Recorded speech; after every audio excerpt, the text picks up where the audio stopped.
Pada tanggal 15 Agustus 1945, Kaisar Hirohito memerintahkan penghentian permusuhan terhadap sekutu.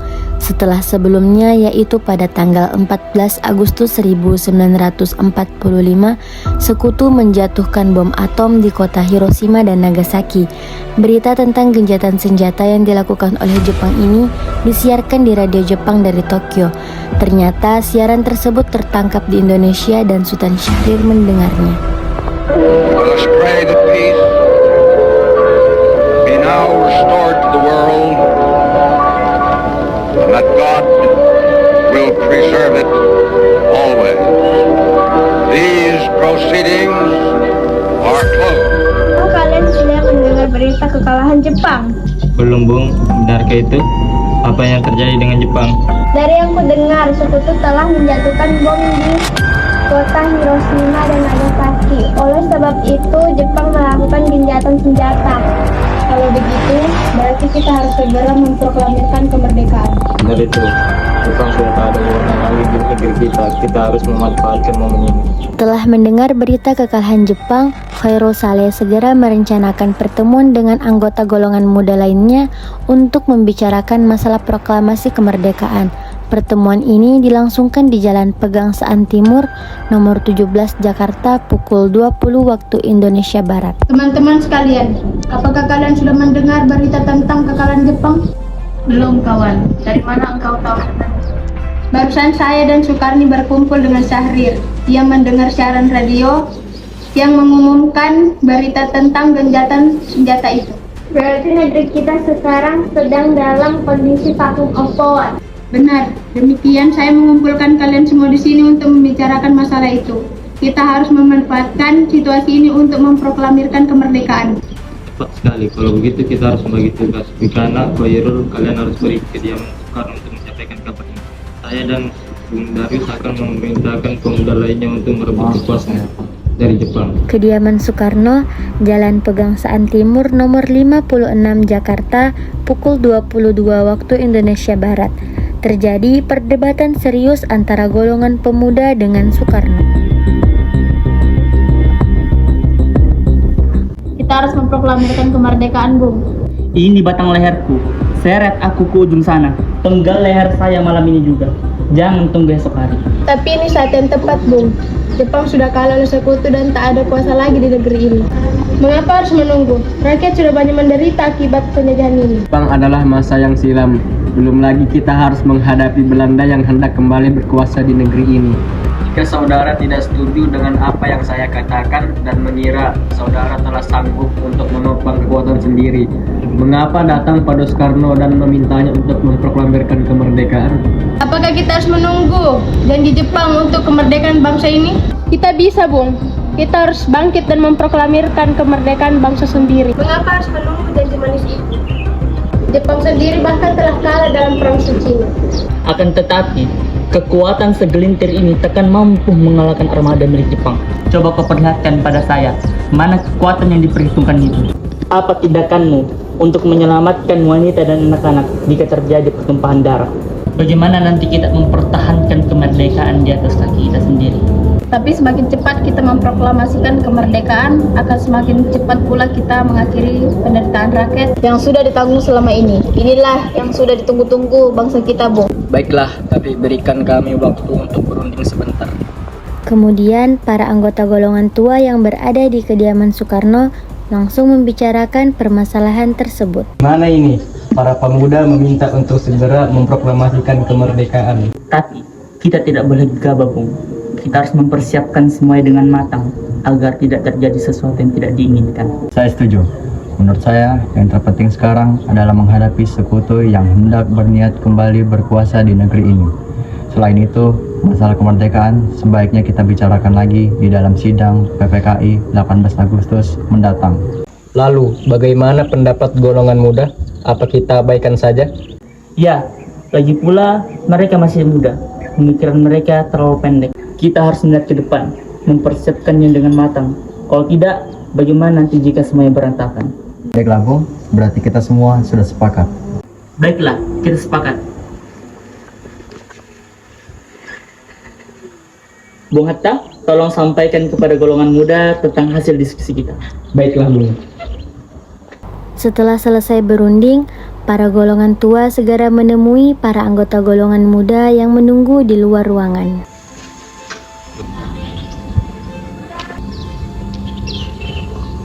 Setelah kami berunding tadi, kami memutuskan untuk tidak tergesa-gesa mengenai hal proklamasi kemerdekaan.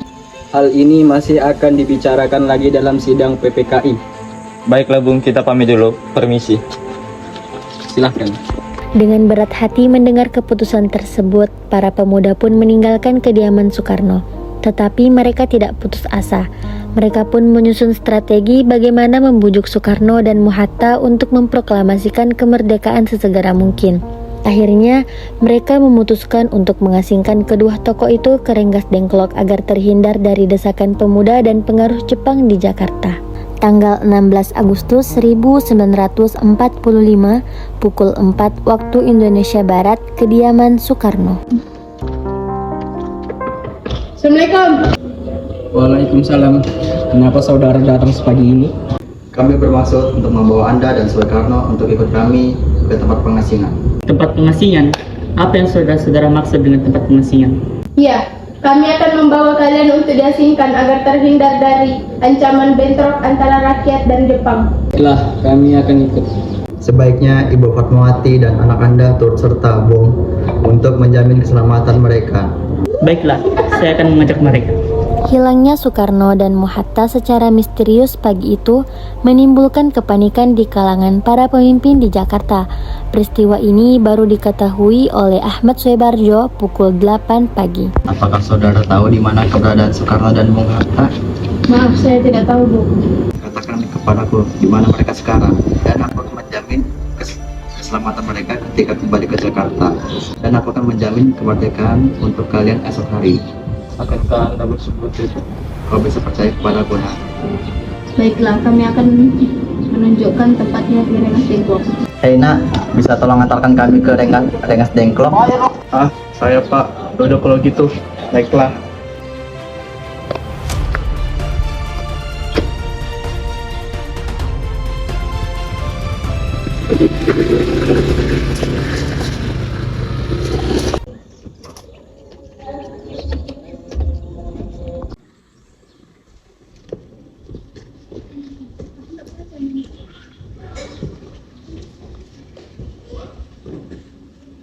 Nah, sekarang coba saudara jelaskan mengapa saudara sekalian membawa kami ke sini. Maafkan kelancangan kami, Bu. Ini demi keselamatan Anda. Kami ingin membicarakan tentang permasalahan proklamasi ini. Bukankah tempo hari sudah kami katakan kepada kalian, masalah kemerdekaan masih akan dibicarakan dalam sidang PPKI? Memang benar adanya, tetapi kami semua berpendapat mengapa menunggu untuk dimerdekakan oleh Jepang? Mengapa menunggu hasil sidang PPKI kalau kita bisa bergerak dengan kekuatan sendiri? PPKI itu bentukan Jepang, Bu. Kami ingin memproklamasikan kemerdekaan tanpa campur tangan dari Jepang. Benar, pendapat itu memang benar. Tapi kita masih terlalu dini untuk memproklamasikan kemerdekaan. Selain itu, kita masih belum siap dan masih membutuh bantuan dari Jepang untuk kemerdekaan Indonesia. Bagaimana bila perkataan Jepang tentang kemerdekaan bangsa kita hanya janji manis belaka? Apa yang Anda lakukan? Apakah akan selamanya menunggu janji itu? Kita harus memproklamasikan kemerdekaan sekarang juga. Demi rakyat yang sudah bertahun-tahun terbelenggu oleh penjajahan di tanah air mereka sendiri. Mereka berhak bebas dan sekaranglah saatnya. Tenang saudara sekalian, mari kita bicarakan ini dengan kepala dingin. Tidak ada yang perlu ditegangkan, oke? Soekarno, Bung Hatta, ikut saya sebentar.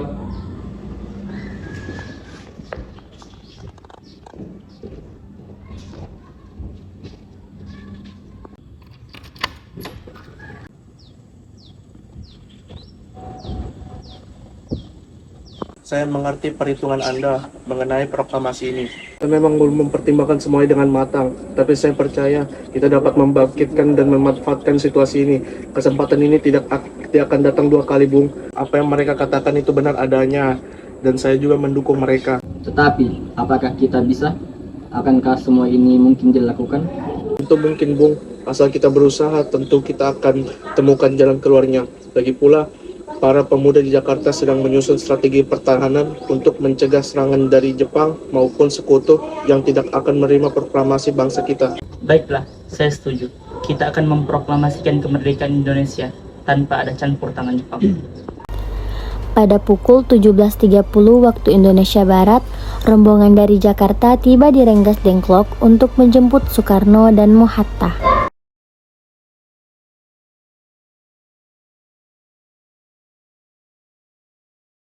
Bagaimana kabar kalian? Alhamdulillah kalian baik-baik saja. Syukurlah kalian baik-baik saja. Jadi, gimana keputusan? Kami setuju kemerdekaan akan dilaksanakan tanpa campur tangan Jepang. Lalu, kapan kita akan melaksanakannya? Menurut saya, bagaimana jika besok pasukan pemuda sudah bersiap? Jika memungkinkan, ya kita melaksanakannya besok pagi. Selesailah perundingan di Rengas Dengklok. Semua anggota golongan tua maupun muda kembali ke Jakarta untuk membahas lanjut rencana proklamasi kemerdekaan tanggal 17 Agustus 1945. Tanggal 16 Agustus 1945 pukul 23 waktu Indonesia Barat, rombongan tiba di Jakarta. Bagaimana kita membicarakan naskah proklamasi untuk mendeklarasikan kemerdekaan kita? Kita butuh tempat untuk membahasnya, Bung. Tapi hari sudah malam dan pihak Jepang tak mungkin mengizinkan kita melakukan kegiatan sekarang. Apalagi jika mereka tahu bahwa kita hendak membicarakan rencana proklamasi. Saya punya ide.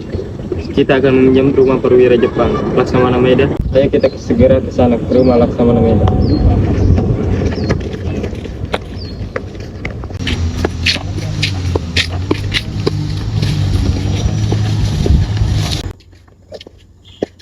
Selamat malam Laksana Maeda.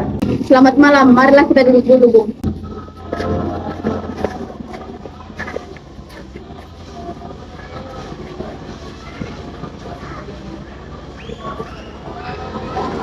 Maaf menunggu Anda malam-malam begini. Kami perlu tempat untuk membicarakan rencana kemerdekaan yang akan dilangsungkan esok hari.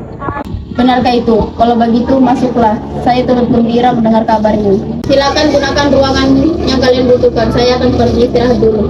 Terima kasih, Pak Perwira. Perumusan teks proklamasi dilakukan di rumah makan Maeda. 3 eksponen pemuda yaitu Soekarni, Sudiro, dan BM Diah menyaksikan Soekarno, Mohatta, dan Ahmad Soebarjo membahas perumusan naskah proklamasi. Acara perumusan naskah proklamasi berjalan lancar. Tidak ditemukan kesulitan untuk menemukan rumusan yang tepat. Sebagai hasil pembicaraan mereka bertiga, diperolehlah rumusan yang ditulis tangan oleh Soekarno. Pada tanggal 17 Agustus 1945 pukul 4 waktu Indonesia Barat, dibacakanlah rumusan naskah proklamasi untuk yang pertama kalinya di depan para hadirin yang berada di rumah Maeda yang langsung disetujui. Namun kemudian timbullah persoalan tentang siapa saja yang akan menandatangani naskah proklamasi.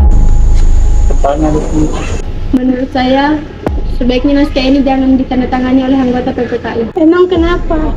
Lantas siapa yang mau kasih tanda tangan? PPKI kan lembaga bentukan Jepang. Kita sudah sepakat tadi untuk melaksanakan proklamasi tanpa campur tangan Jepang. Oh benar nak, bagaimana ini Bung? Apakah ada dari saudara-saudara sekalian yang punya pendapat untuk menyelesaikan masalah ini? Hai Bung, bagaimana jika naskah ini ditandatangani oleh hadirin yang datang saat ini? Seperti Amerika ketika menandatangani teks deklarasinya. Jangan, kita tidak boleh meniru. Kita harus berbeda dari bangsa yang lain. Lalu bagaimana, Bung Karno?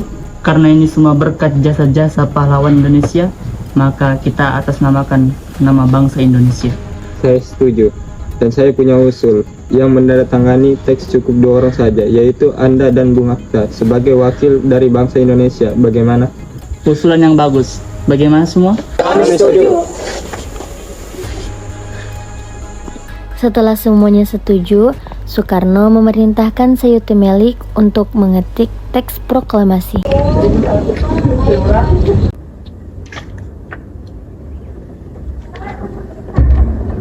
Tolong kau ketik teks proklamasi ini. Jaga teks ini dengan baik. Baik, Bung.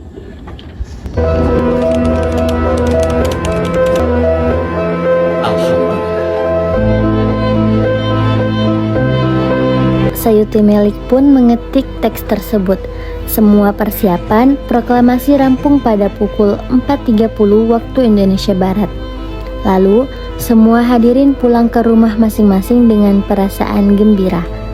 Kemudian, para pemuda mengirimkan kurir-kurir untuk menyampaikan bahwa saat proklamasi telah tiba. Mereka juga mengatur pelaksanaan penyiaran berita proklamasi kemerdekaan, menyebarkan beberapa pamflet ke penjuru Jakarta dan sekitarnya. Pengeras suara diusahakan adanya. Semua dilakukan agar rakyat dapat turut menyaksikan momen paling berharga untuk bangsa Indonesia. Pada saat yang sama, Soekarno dan Ibu Fatmawati sampai di kediaman mereka dan berbincang sejenak.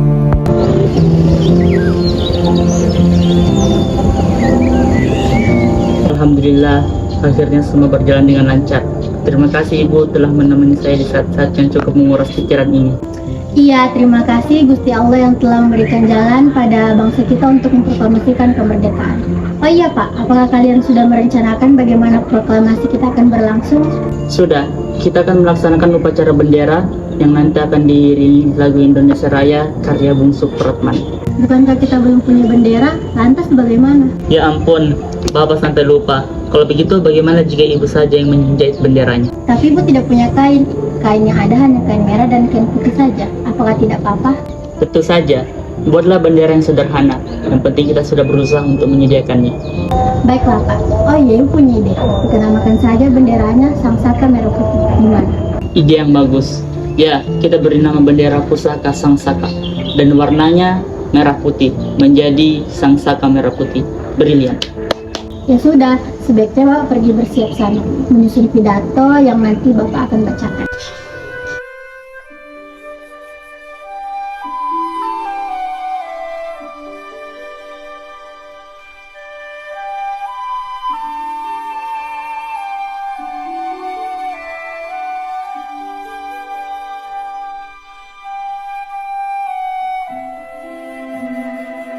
Sesaat sebelum upacara dimulai.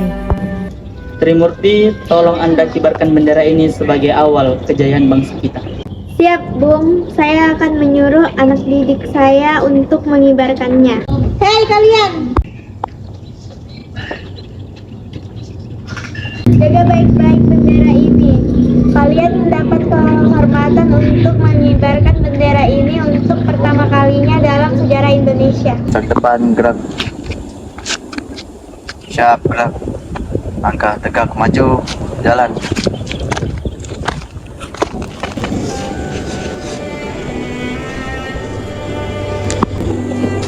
Bendera siap. Tiba saatnya upacara proklamasi kemerdekaan Indonesia. Tokoh pejuang Indonesia telah hadir di lokasi, di antaranya yaitu Mr. A. Maramis, Hos Cokroaminoto, Oto Iskandar Dinata, King Hajar Dewantara, M. Tabrani, dan lain-lain. Suasana menjadi sangat hening. Soekarno dan Hatta dipersilahkan maju beberapa langkah dari tempatnya semula. Soekarno mendekati mikrofon dengan suaranya yang lantang dan mantap. Soekarno pun membacakan pidato pendahuluan sebelum beliau membacakan teks proklamasi. Saudara-saudara sekalian, saya telah minta saudara hadir di sini untuk menyaksikan peristiwa maha penting dalam sejarah bangsa kita.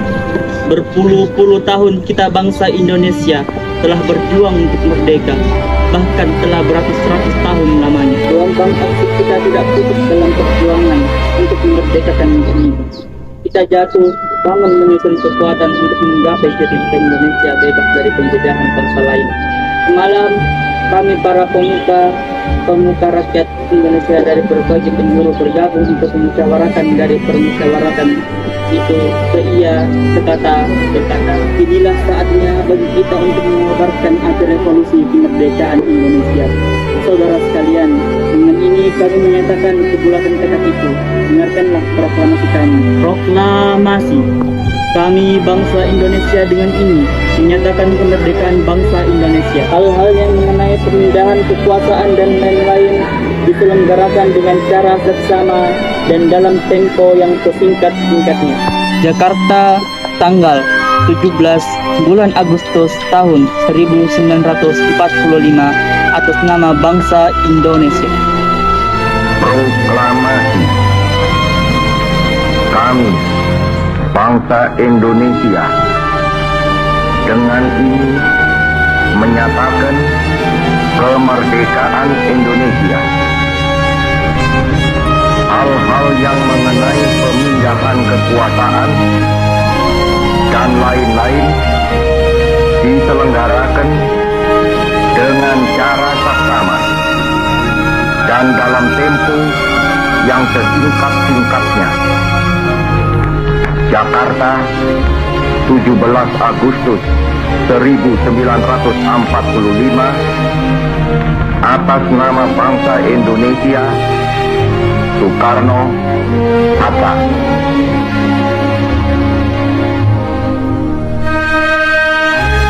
Peristiwa proklamasi ini memang hanya berlangsung sebentar, namun peristiwa ini telah mengubah segala sendi kehidupan bangsa Indonesia. Peristiwa proklamasi kemerdekaan telah menjadi momentum puncak perjuangan bangsa Indonesia. Oleh karena itu, kita sebagai generasi penerus bangsa harus berprestasi dalam rangka mengisi kemerdekaan tersebut, bukan malah menodainya. Kita harus bisa membalas budi para pejuang tanah air zaman dahulu dengan cara mempertahankan kemerdekaan ini.